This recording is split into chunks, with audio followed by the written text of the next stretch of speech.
Good morning, welcome to 5th Generation Hobby Shop, and shout out especially kay Sir Jose Calves of Ormoc, Leyte.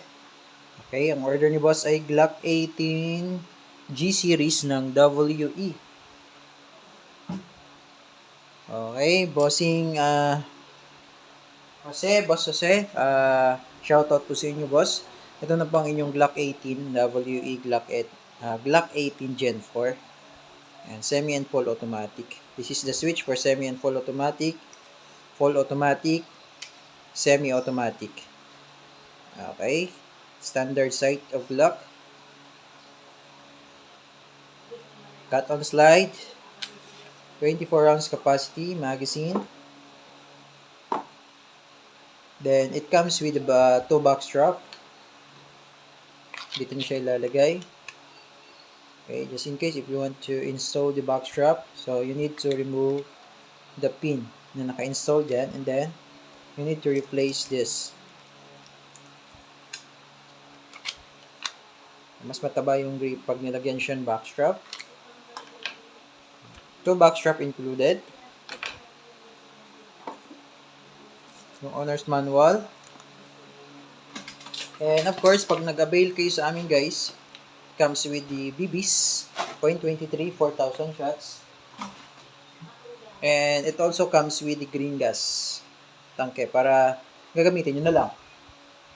Okay, pag naubusan kayo ng gas, naubusan kayo ng mga BBs, gas or BBs, pwede kayo mag-order online sa aming Lazada shop. Okay? So, Boss Jose ng Leyte, this is your Glock 18C Gen 4 made in Taiwan. So, ayan. Okay, ganun siya kaganda. Glock 18C Gen 4. Ayan. Wow. Pogi.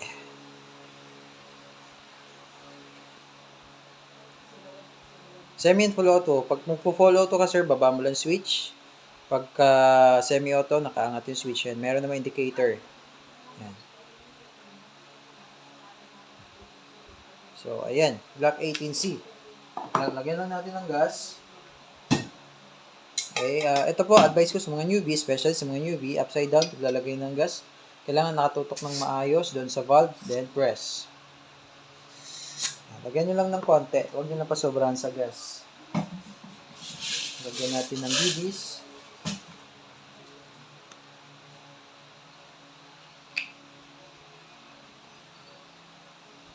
Ako pag naglalagay ako ng BBs, kinakalahati ko lang. Hindi ko masyado sinasagad kasi iniingatan ko yung spring. So this one, dahil may full auto to, dadamihan lang natin ng konti. Ayan. Okay. Again, shout out kay Boss Jose ng Leyte. Boss Jose Calves ng Leyte. Thank you sir for choosing 5th generation hobby shop. Okay, so now magte-test fire tayo ng inyong Glock 18C Gen 4 semi and full automatic. Okay, Boss Jose Calves of Leyte, Glock 18C Gen 4 testing. Okay, semi-automatic muna tayo. Okay, firing. Then full automatic, baba mo lang yung switch. So, yun yung full automatic rapid firing. So, once wala na siyang bala, ganyan po magiging itsura. Balik lang natin sa semi. Okay, and then release the magazine. Yan, wala na siyang bala. Check the bulb.